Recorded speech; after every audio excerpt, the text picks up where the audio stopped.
I first met Harry in 1974. I saw in the paper that a free pottery class was being offered in Hyannis. So I went to the class and we ran out of clay, and I says, "Where do you get clay?" And he says, "Oh, you go see this guy up on the hill, this potter up on the hill."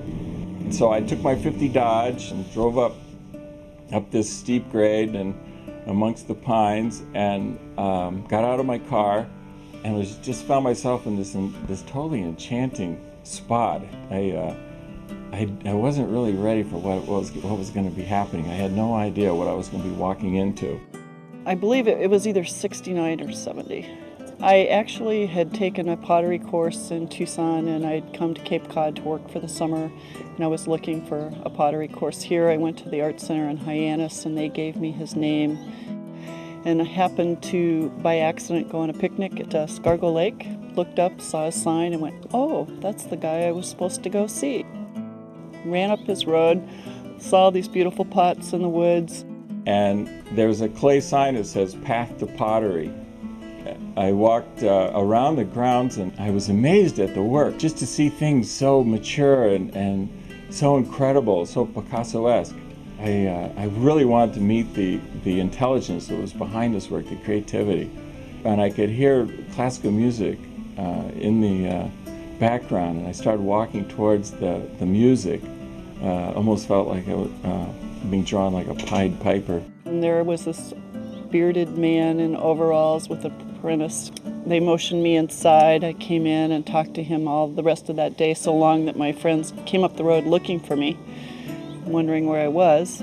And when I walked in here, I was just amazed. I thought, wow, this is a really incredible place. You know, I it had a feeling about it.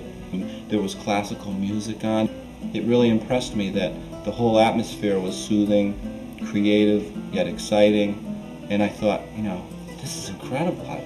Wouldn't I love to do something like this? And I was just totally enchanted. I just felt like time, space, everything had changed, and I was in this vacuum, and I felt like all my senses, everything was heightened. I was just watching for the longest time, and I finally asked him, is he the artist? Is he the potter? And he said yes. And then I asked him for a job.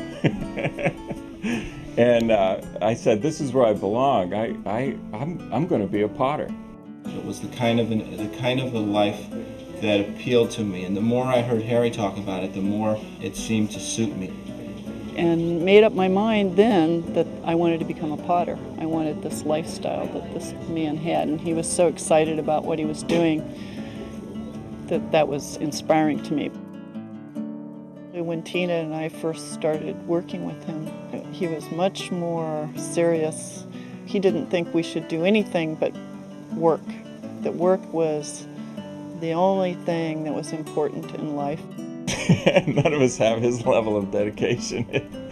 It's very rare for someone to be so engrossed and totally enveloped in their art. It's a very rewarding world, but in a sense it creates isolation as well. That world is complete. He doesn't need the outside world. It's a complete realm that stands on its own, and that really represents everything. It represents human experience, and it represents nature, and he's all able to do it right there, almost in his own Shangri-La. For 30 years, I never took a day off. The people I met, the lovers I met, the close friends I met were all people who came to the shop. Everyone seems to always come to Harry. Harry doesn't go to other people. So I think we all learned that pretty early on, all of us, you know, in the family. And we've all sort of gravitated towards Harry. But had we not come to the shop, I don't know that we would be necessarily in his lives at all. Because Harry's center is here. And that's the way it is, you know.